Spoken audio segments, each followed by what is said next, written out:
Okay, good day everyone. We are the group 6 and we will be reporting about the meats. Next. Next, Chang. Before we'll begin our proper discussion, we will have first our objectives. After the discussion, the students are expected to define meat. Next is to identify the basic cuts of meat and familiarize with the proper selection, preparation, storage, and cooking of meat. Okay, so a brief introduction about meat. Meat is the flesh or muscle of any domesticated animal used for food. It comprises of glands and internal organs such as liver, heart, kidney, and intestines. So in today's times, this is our primary food that we are eating today, and especially when it comes to kanang occasions, meats are very common foods that we are eating today. Next.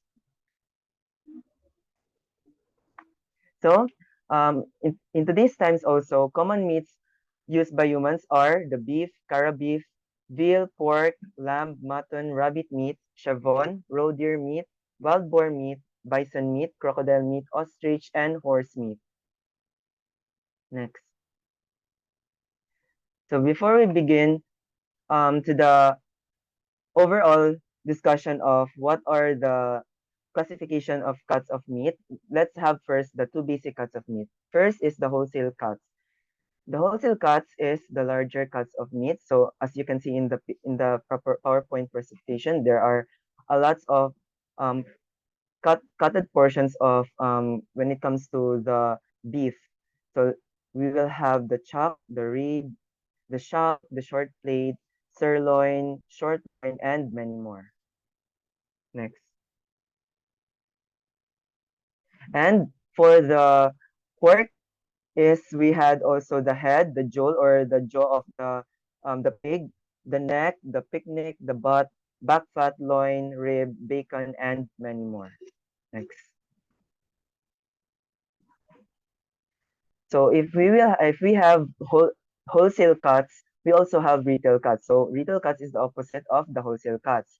Retail cuts is is the serving cuts or smaller pieces of meat. Especially when it comes to beef, there are a lot of cutted portions or little cut portions that are inside or that can be taken from a beef or the cow itself. Next. And also for the pork, we also have the a lot of retail cuts, which is the ribs, we have the bellies, and many more. After um, discussing about the wholesale cuts and retail cuts, we will also have first the nutritional importance of meat. So in today's times, lean meat is very common sa ato ang um, society karon. It is because ang lean meat is muna sila ginakaon sa mga tao nga actively nga nag-involve or nag-engage to exercise, physical activities. It is because ang lean meat mismo is complete source of protein. So ang protein mismo is mo na siya nag-help sa atong lawas nga mo produce og more kanang more muscles and kanang mga cells sa atong lawas para mo regenerate ang mga damaged cells, mga damaged nerves, and many more. And also pag sufficient ang imong protein sa imong lawas, mo na to kung ingon nga pag sufficient ang protein is naga-maintain ang imong healthy muscles, bones, skin, hair, blood, and glands. And ang lean meat mismo is as the low calories. So ang calories mo na siya ang um, naga-breakdown or naga-absorb sa imuhang ginakaon nga food, mo na siya naga-help, mo na siya ang gina-release sa body para mo breakdown sa imong mga ginakaon. Para pag the more nga calories ang imong ginakaon, the more nga energy ang imuhang ginahatag sa imong lawas. And protein itself is used to repair damaged cells and to manufacture new cells. And meat is a good source of vitamins B1, B2, B3, B6, iron, phosphorus, and copper. All these minerals and vitamins are rather important sa ato ang lawas. It is because gina-help niya ato ang overall welfare sa ato ang lawas. Next. The fat in meats is it gives the body energy and warmth. So ang fat daw is sa meat mo na sila ang naghatag og kanang body energy. So kung mukaon tag fat diri usually gina kuan murag gina absorb sa atong lawas nga the body energy from the fat in meats, and also kanang warmth nga atong gina feel sa atong sensation sa atong lawas. And also the fatty parts of meat contain saturated fats. Mo na siya ang mga katong mga oils, mo na siya ang common saturated fat. So next is the liver. So it is a meat that has a good source of iron. So ang iron mismo nga minerals is mo na siya ang kanang usually important sa mga taong mga anemic or naga-experience of anemia. It is because ang iron is naga-help sa production sa red blood cells, specifically sa production pud sa hemoglobin. And also the carcass, mo na siya ang katong dead body sa isa ka domesticated animal nga gislaughtered sa mga um, slaughterhouse. And also these dead bodies of the domesticated animal were prepared para sa marketing purposes. Next. Okay, ikaw na Kiro. So, good morning, everyone. Today, I will tackle the retail cuts classification. So, first is, what is retail cuts? So, daghan na sila yung upat ka classification sa retail cuts, which is tender cuts, less tender cuts, tough cuts, and variety cuts. So, first is ang tender cuts. So, sa iyang word pa lang daan na tender cuts is mo na siya ang part sa carcass or sa karne na sagara na ginaluto siya na para sa mga sa steaks like yung nana gani na ano nya siya pod ang dapat natin siya makita sa spinal column or sa back sa carcass. Next. Okay.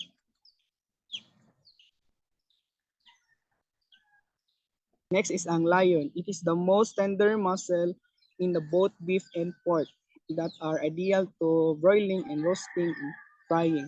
So, ang lion is makita natin siya sa dapit sa back part sa ka animals para sa cow. Ang best example na is a cow. Tapos sa lion is dagan siya kasi na classification. Naa siya ginatawag na upper lion, na po siya ginatawag na lower lion, na po siya ginatawag na middle lion. So kana siya na part is mo na siya ang murag dapit sa legs gani sa baka gani like draan na siya dapit na ano. So for beef is the whole lion and caldera of the beef yields, which is ang lion ends, short lion and sear lion. So sa sear lion is dagan siya og classification diya sa sear lion. Natin ginatawag diyan na upper sear lion, lower sear lion og ang sear lion, which is ang sear lion is nasa pinaka up bottom mo sa ano sa isa ka beef. For example sa cow, makita mo siya sa dapit sa spinal, dapit sa ano sa cow. Next pre.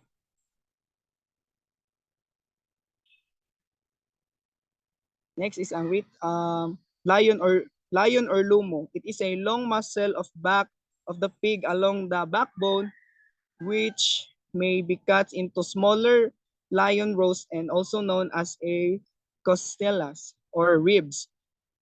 Next is when cured is a cold of Canadian bacon. So sa akong pagkasabot is sa lion daw draa siya murag draa gani ginakuha gani ang ginakaon nato karon na mga bacon gani like draa siya ginakuha dapit sa ang lion magud is na siya dapit sa rib sa baka like diri sa kilid. Next is ang leg or ham or piggy. Is a composed of a butt or shank end of the contains in higher proportion of lean meat and bone. So ang leg or ham is kanang nagi siya dapit sa duha mo gud ang leg gud sa baka gud which is ang diri sa yang both ends. So dira siya dapita is kanang titawag ano ay kanang naga-contain siya og kana ganing pinakabaga gani siya na meat gani sa isa ka baka gani. Like ang iyang legs mo gud is kanang nagabuild na siya og muscle kay tungod mas baga iyang kwan yang weight na ginaalsa sa baka which is mas mag-build yang muscle ito which is mag-build pud ang iyang ano like unod gani like mo na next pre. So belly, side and side pork. It is a fattier meat that can be used for steak and dedicated to stir fry meat and roll for roasting and cut for sticky bacon. So ang belly is mo na siyang ginatawag na shank. Mo na siya ang shank jud sa isa ka baka, which is ang ubos niya diri na part sa baka, like diri siya napita. Then dira siya ang, di ba, for example, if magprito ta, like for example magprito tag baboy, like nana, di ba, na may sagaran na kanang ang sa tong papa or mama ba dira magprito is dili nila butag mantika, is mas tungod kay ang fat sa baka is mo na siya ang naga-consider na mahimong oil sa baka. Next, pre. Next is less tender cuts. This is our meat part that have developed more connective tissues which a present of a shoulder and neck of the animals. So ang less tender area sa isa ka baka is na naka-proportion siya diya sa sa neck, which is ang ginabuo siya sa sa tawag atong sa chop og ang neck more na dapita ang less tender dapit sa baka. Next, pre.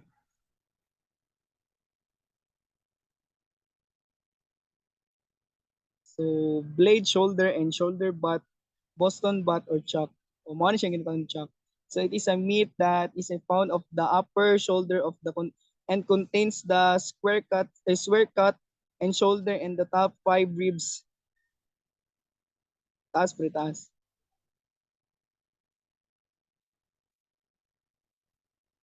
Taas. Then wala, pre. Balik, Chang, balik. Balik, pre, balik.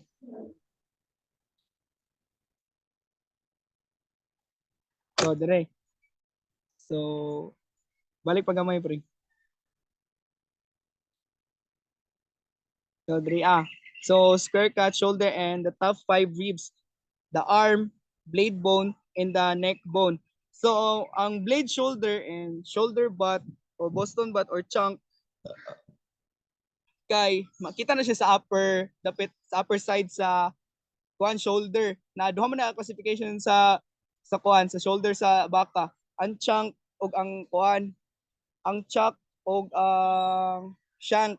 So ang shank is baba up, lower na siya dapit sa shoulder sa baka. Tapos ang chuck is ababaw sa dapit sa shoulder sa baka. Next, pre.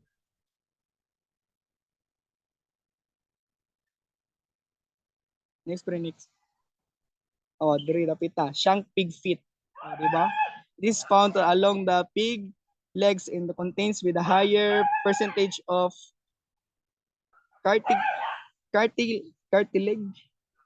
and connective tissues. That famous crispy pata is taken from this part. So diri as a shank is kanang makita niyo, di ba? Siko, di ba, baba, di ba?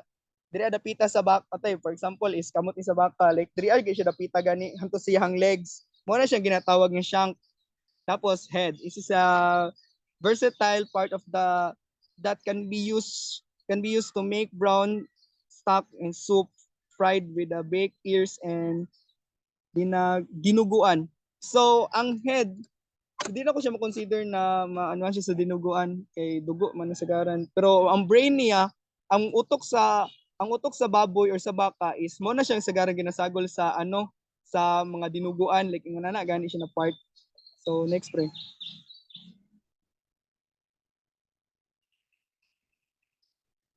So learning, trimming, or pinagtabasan. It is a excess meat that bones that can be used for variety of minced meat in recipes. Fat trimming are extra to become lard. So fat trimming is sagara ni siya ginagamit sa kana nagabuhat gani og magluto kag steak gani. Like na ginakat nila, ginatrim nila ang excess fat sa isa ka beef aron dili siya mag-sear kay aron dili siya kanang dili siya mag-compose og oil jud ba, kay ang ginagamit ba sa pagluto sa steak ba is butter ba sa sagaran, like kung magsagol ang butter og oil kay mas mulutaw ba ang butter ba kaysa sa oil. So sagaran ang katong mga excess na ginagamit sa itong mga excess na fat gikan sa isa ka beef, like for example sa cow, is ginabuhat siya og lard, which is mo na siya ginatawag nato na ganing murag kanang mantika na siya, nakasipay gyapon na siya sa mantika pero mura na siya og kanang butter gani or margarine na pagkaano. Next, pre.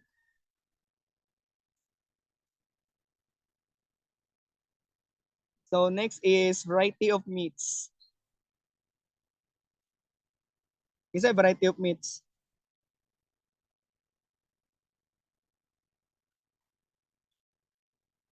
Hello, kasi variety of meats, Ikaw guys. gyapon, ikaw gyapon.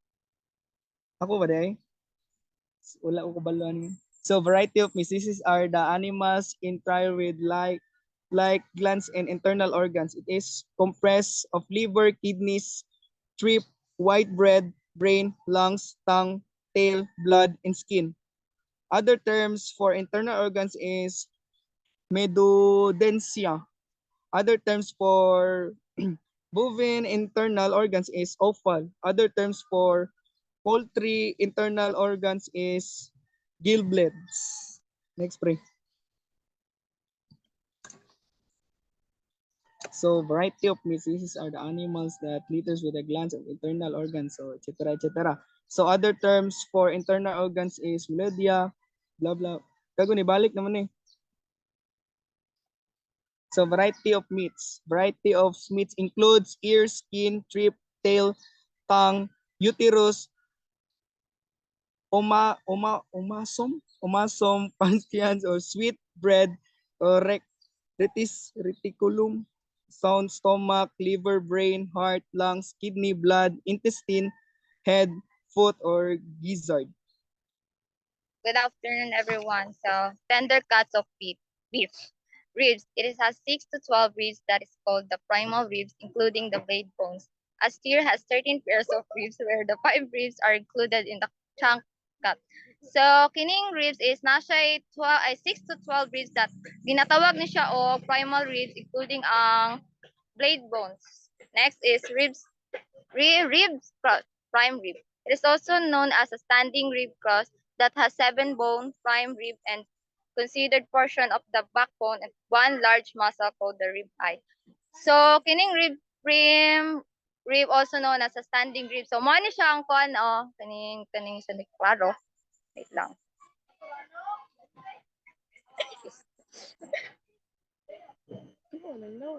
Yes lang. Mo ni siya ang katong kuan no, katong rib roast, cream or rib. So rib steak, rib eye. It is a steak that contains a rib and portion of the backbone. The steak forms a small end of the beef rib contain only the rib eye muscle. So in kuan rib steak is a boneless kind of beef that usually mo ni siyang ginabutangan o kanang ginagamit para sa katong magkuan kag burger ko magkuan kag burger para kanang ang kini manggong rib steak is kanang wala siya mga bukog. Next. Next po. Hindi na sila mo next.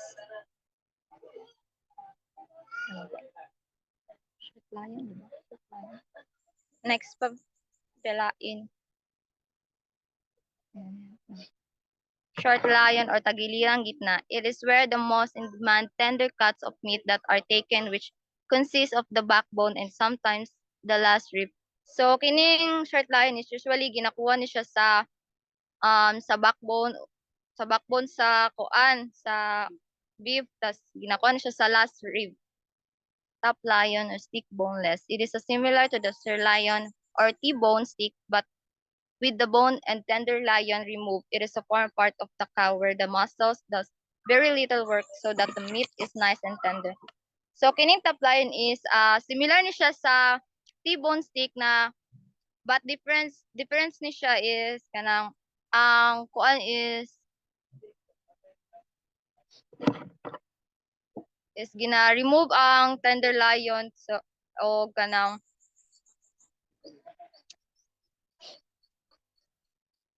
so to where the muscles does a very light work so that meat is nice and tender.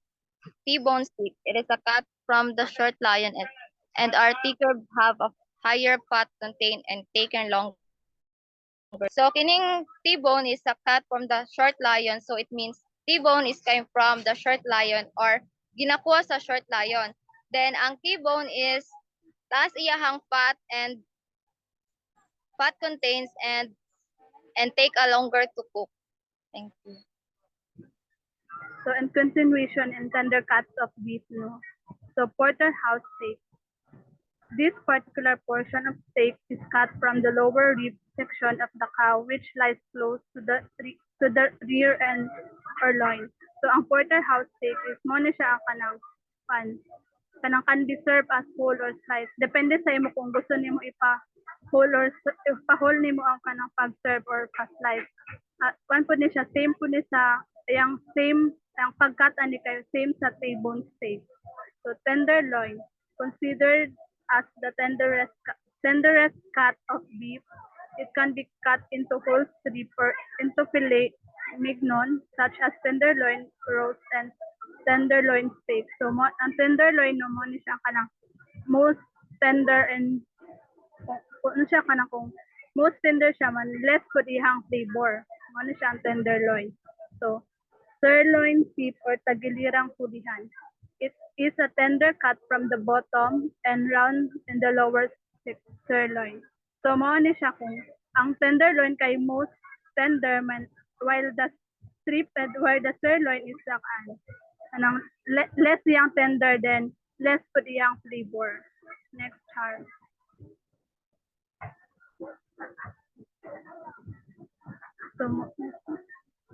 So sirloin flat bone steak. A flat bone sirloin steak has a flat cross-cut bone from the hip and ears.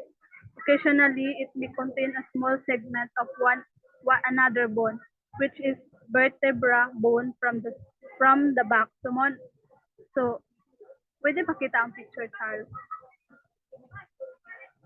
So mo no, mas gamay lang ang iyahang bukog.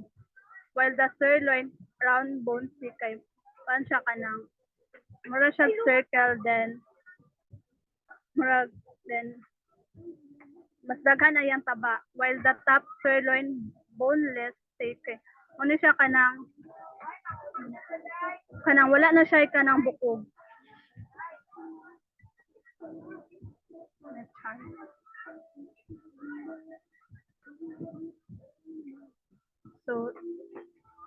So makita niyo sa picture kaganino ang sirloin round bone, it is located further on the sirloin area of the beef loin. This particular sirloin steak has the greatest amount of lean and the less amount of bone. So, di ba mas gamay ihang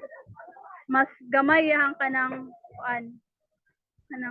gamay lang ihang amount sa kanang sa bukog o sa kanang katabaon niya. Ang top sirloin kay siya boneless na wala na siya kanang unod na lang siya. Next chart.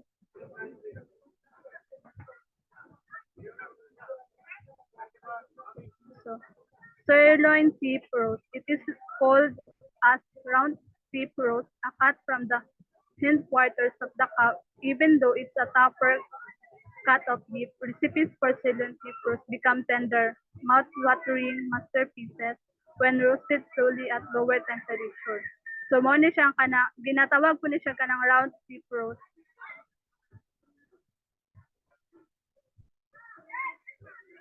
So tried beef roast and tried beef steak. These are tender, lean beef cut that gets its name from its triangular shape. It is a primal cut from the sirloin. Cuts from the sirloin are known for their rich flavor and are low in fat.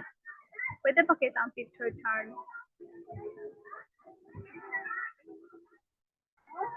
So mo ni ang sirloin beef roast no kay kanang unod na siya no.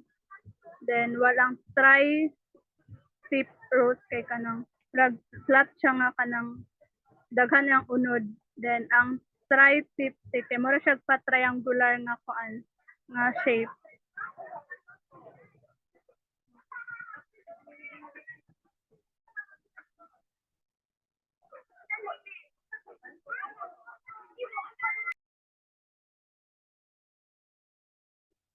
Glendel, Next na. si Glendel. Hello? Nakita ko. Dako kay kag naungdam. Ilayo, okay? Adi Sige, ko go. mabasa. Tama ra? Ay, kung Oh. kawaya ba? Go na, go na. Okay. So the next one is the less tender cuts. It is the best for slow and wet cooking methods such as stewing, bracing, or pot roasting. Chalk or pipe pie. It is the heavily exercised area in which it contains a great deal of connective tissue and collagen that is used for hamburger. Melting of the collagen component makes the intense flavor to spread it. And next, agad siyang,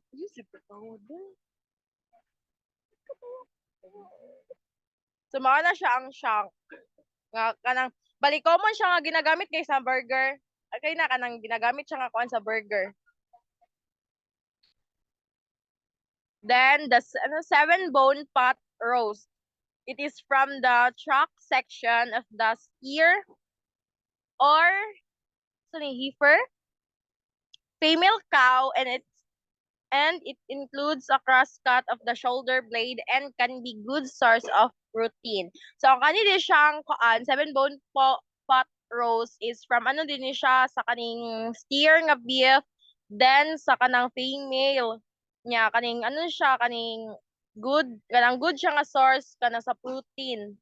Then sunod kay arm pot roast. The beef arm roast is a primal cut of meat that is primarily comes from cow shoulders containing a round bone and plenty tender lean meat. Nya sunod kay blade roast. It is a more tender than most chucks and excellence for roasting. It is considered an expensive cut.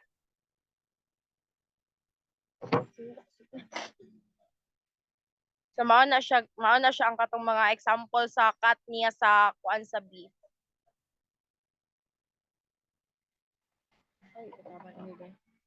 Underblade pot roast. It is the bottom less tender portion of a whole blade roast. It may be sold bone in or boneless. If boneless, it may be tied up with butcher string which you leave on until after cooking. Chuck pot roast. It is a cut from the shoulder and neck region of the animal, slightly fattier than breast. Or round chuck has a richer taste but is a higher in saturated fats. Next is chuck eye roast. It is a large cut from the center portion of the shoulder area. The inside roast is typically cut in 3 to 4 pound portion for sale.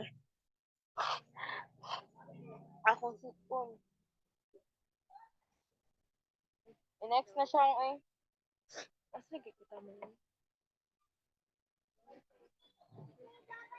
and that's the example of cutting up.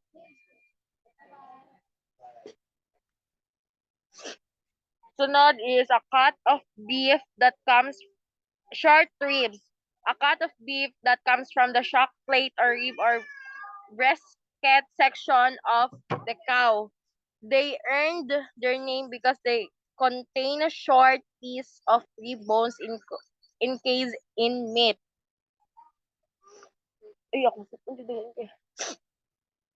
Plankin style ribs. These are cut thin across the rib bones.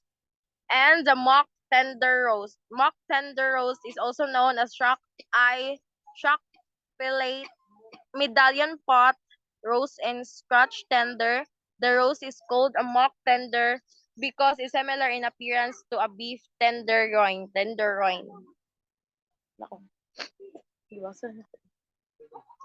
So that's the short ribs, the flanken ribs, and the neck tender roast. Mao na siya ang iyang mga noun.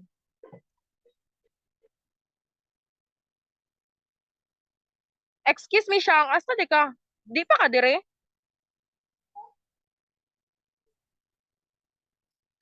Dili pa, Glenn.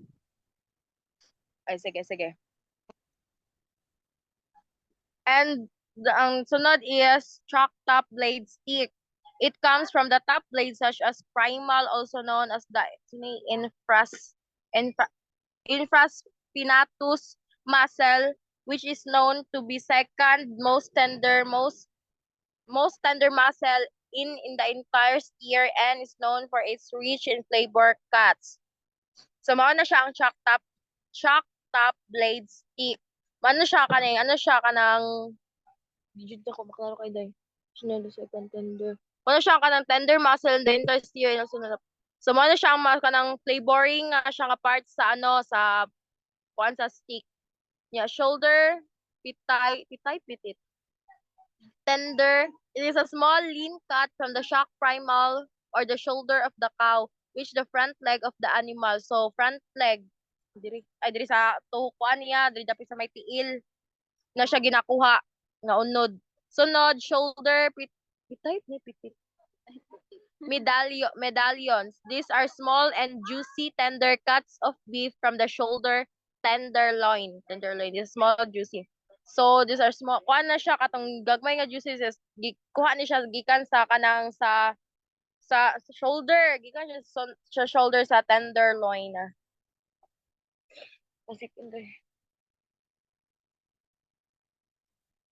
So mo na siya ang shock top blade stick, then the shoulder pitted tender and the shoulder pitted mender medallion. That's it.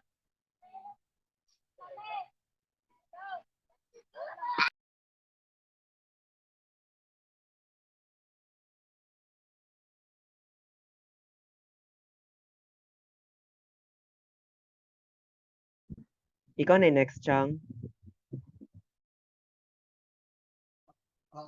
Ako, Jams. So, good afternoon. I am Charles. So, next is foreshank or pata. It is obtained from the front leg of the cow. The muscle in this area is well exercised, which makes the surrounding meat in the leg tough and lean with a low fat content.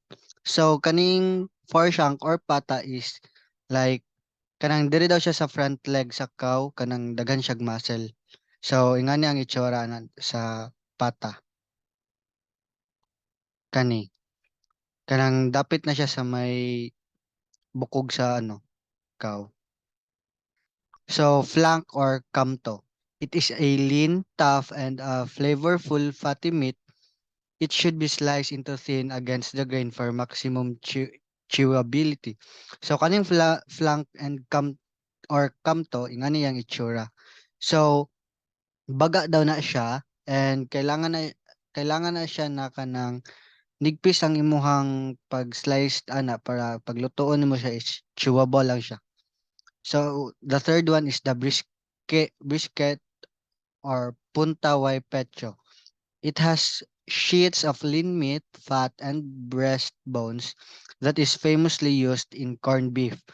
Methods used are bracing, stewing, and pot roasting. So kaning brisket is inganin na siya kay baga. Then ang method sa paglutuan niya is kaning pag-braised, stewed o kaning pot roasting or kanang stewing is kanang laga gud ka anak.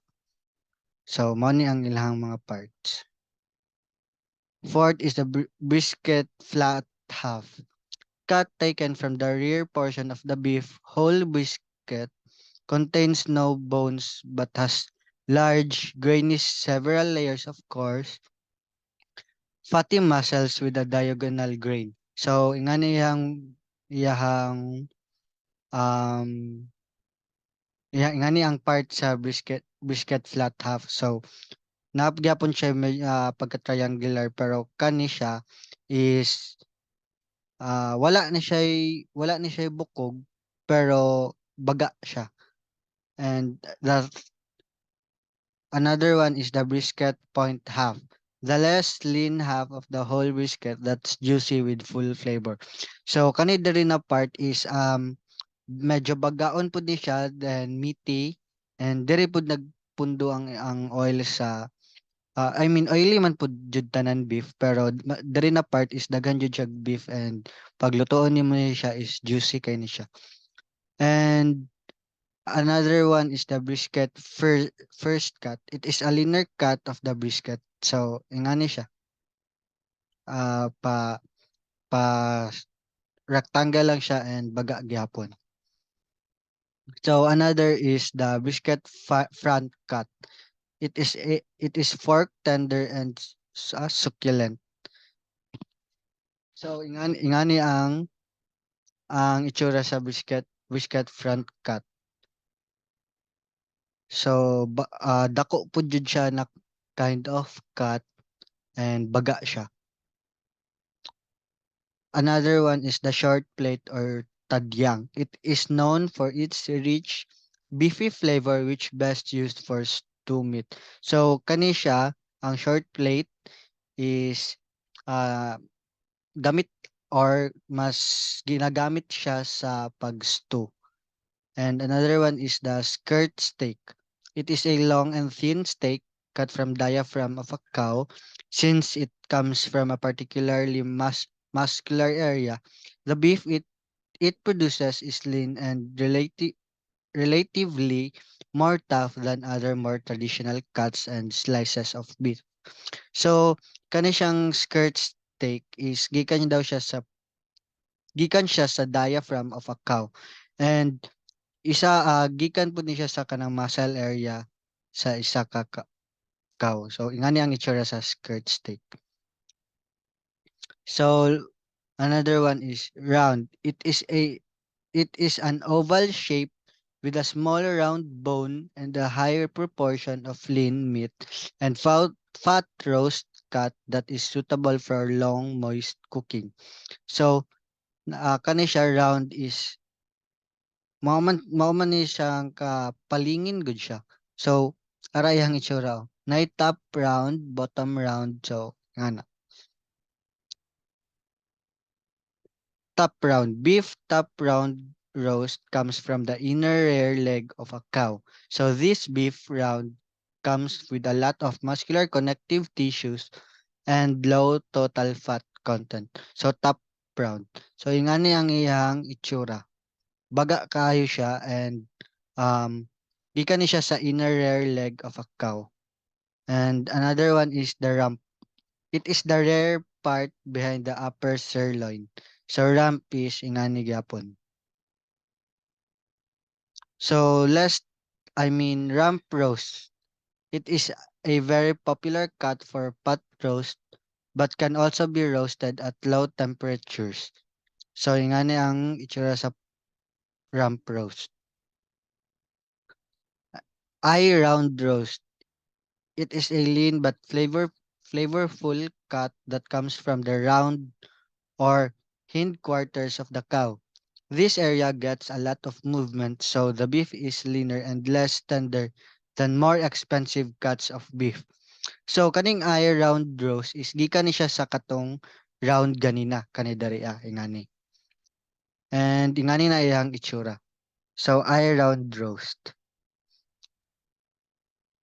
Third one is eye round steak. This extremely lean cut is shaped similar to a tenderloin but is much less tender. A long elongated muscle located in the center of the round that thus the name eye. So kani siya is located ni siya sa center sa round. Kani. Asa to? Wait. Kung kaning round is nani, dere na siya na part center. Ang kani.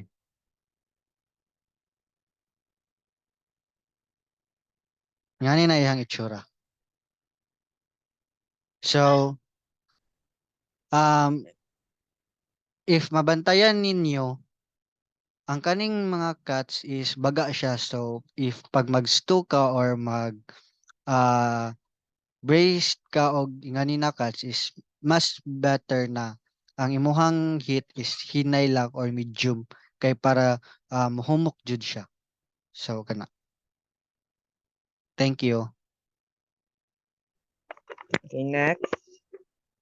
After discussing all the cuts or several cuts of meats and beef, pork and beef we will have next the 6 stages of meat doneness or how a meat is cooked in every stages.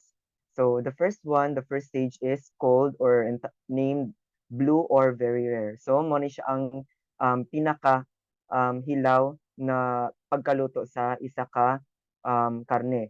So it is only thin portion around the edge of the meat is fully cooked. So ang thin portion sa surface mismo sa meat mismo is mo lang na siya ang na fully cooked, but the insides of the meat are not that entirely cooked. And almost bloody juices ooze out, and under finger pressure, pag once daw nga ginahatagan na to siya finger pressure, kay ang meat mismo is soft pa siya paggunitan, or kana ang iyang kuan murag feeling nimo sa imuhang tudlo is kanang jelly like ang iyang kuan ang iyang interior. Next is the rare. Raw gihapon siya pero ang red portion sa meat is small na lang, but ang around ana nga surface sa meat is na siya kanang ginapakita nga color nga pink, which has a brown outer surface. And the meat has a full plump appearance, and when given with pressure, ang juices niya kay color red siya pero dili siya kanang blood-like nga color. So dili siya bloody tan-awon ang juices nga paghatagan siya pressure. Next is ang medium rare. So, ang medium rare mo ni siya ang kanang usually preferable nga pagkaluto sa mga karne, especially sa mga restaurants, like kanang mga fancy restaurants good, and ang ilang permiti ginalagi na pangita nga pagkaluto sa ilang steak kay usually medium rare. And sa medium rare, ang interior portion sa karne is rich pink, and it releases juice of the same color. Kung unsay color sa interior portion sa mismo nga karne, mo pud na i-release nga juice nga color sa karne pag once nga mahatagan siya og pressure. And the meat is still plump and firm, so gahi na siya pero dako-dako gihapon. And the outer gray surface has increased. Next, Chang. Next.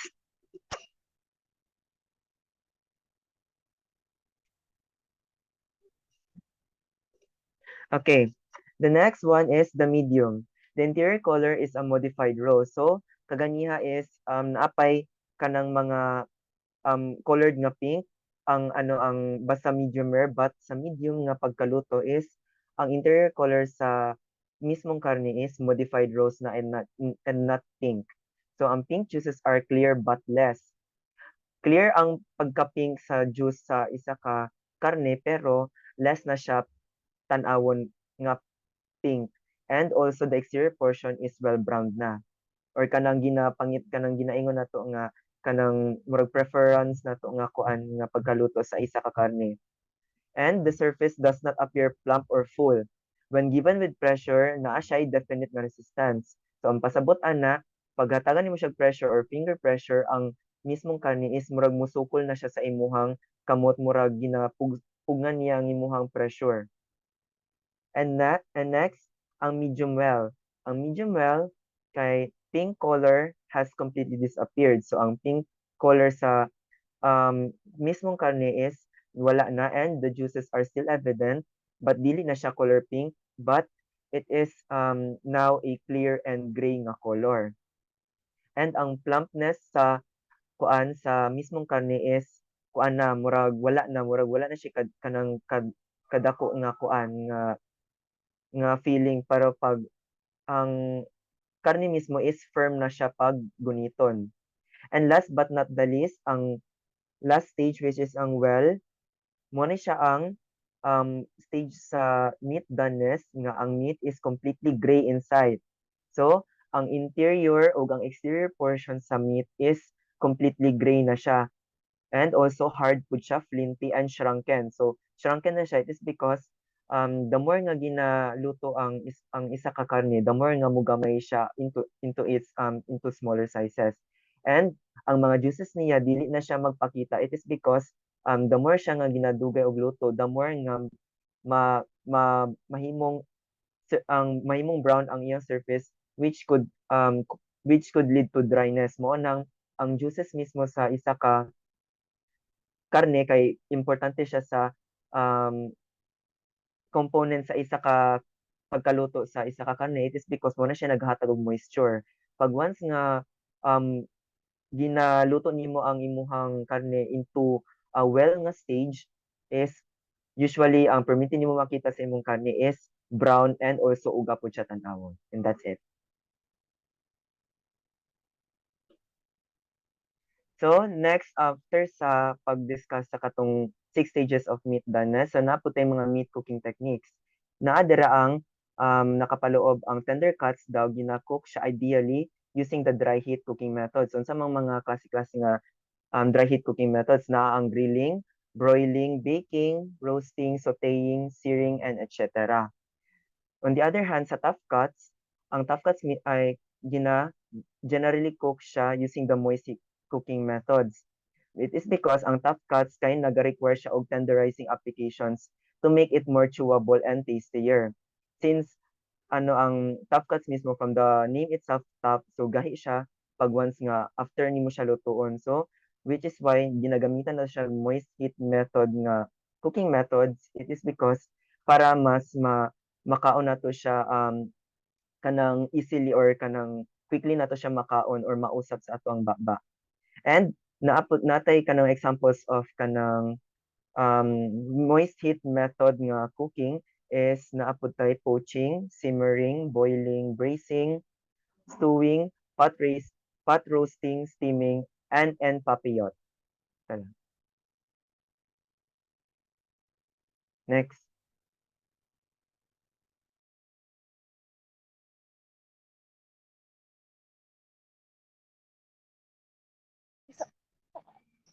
Sige.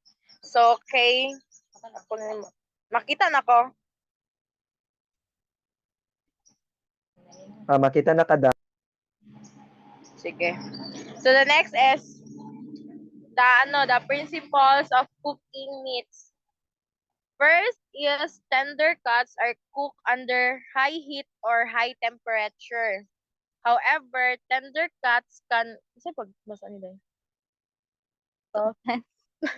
and dry out over extended periods of time. So ang kanilang tender cuts, maluto ra ni siya o ganang under high heat or under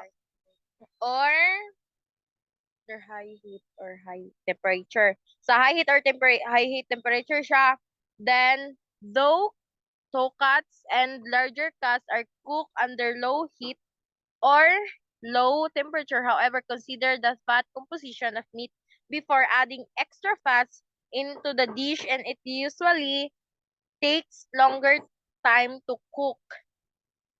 So ang katong toe cuts and larger cuts are cooked under low heat or maluto na siya sa low heat o low temperature. And then, one may determine the doneness of meat by considering. So, dili mabalaan nga, nakuha na dayon ang meat, naluto na, if ang first is the cooking method used. Second is type of meat and internal temperature, color of the meat, size of the meat. Kay mailhan man jud nimo na siya kay para sa nang karne good o basi unsa nga type of meat. Then pag wala pa nimo na siya giluto or wala pa nimo na siya nabutang sa kanang temperature nga high or low ba na siya, ang kana gani ang mao jud na siya isukwan niya kanang size niya, pero pag maluto na siya mo gamay medyo na siya mo kupos na siya ngana na siya. Tas ang length of the time cook. That's all. Next is red meat should be cooked at especially high temperature to caramelize their surface, making them and more attractive in flavor. So kining red meat is kanang ginacook na siya efficiently po sa high temperature or high temperature to caramelize their surface, making them attractive in flavor. Next is meat that have not been marinated should be well seasoned with salt and pepper just before being placed on the broiler or griller. So kining meat is dili na siya ginamarinate, ginakuha lang na siya og kanang ginabutangan or gipanapahiran lang na siya og salt and pepper bago nimo siya ibutang sa griller. Next is meat can be basted or glazed with sauce and or marinated liquid to help meat keep moist and absorb flavor. So kining meat is ginapasinawan siya og kanang sauce or kanang imong gihimo na marinated liquid para daw para ang imong meat is ma-keep og moist o kanang ma-absorb ang flavor. And next is large cut of meat are often started on a broiler or griller to develop color and flavor and then finish in a low heat oven to ensure complete oven cooking. Diners or guests may request except meats be properly cooked to specific degrees of rawness. So kini daw guest kay mag-request daw na sila og kanang og expect daw na sila sa meat na properly cooked to specific degree of doneness. Thank you.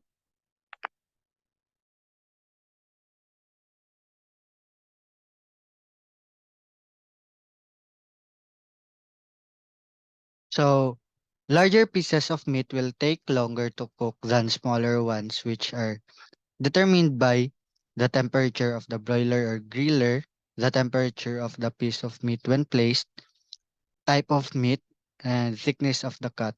So, di ba anak ko ganina is baga ang mga meats sa cow. So, magdepend sa pagpahumok sa meat is magdepende siya sa ah, kaning temperature sa broiler or griller and kung unsa pod kadaghanon na meat ang imong gibutang and unsa pod na klase na meat. And katong akong ingon thickness of the cut.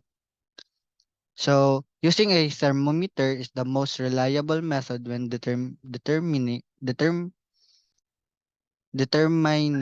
doneness.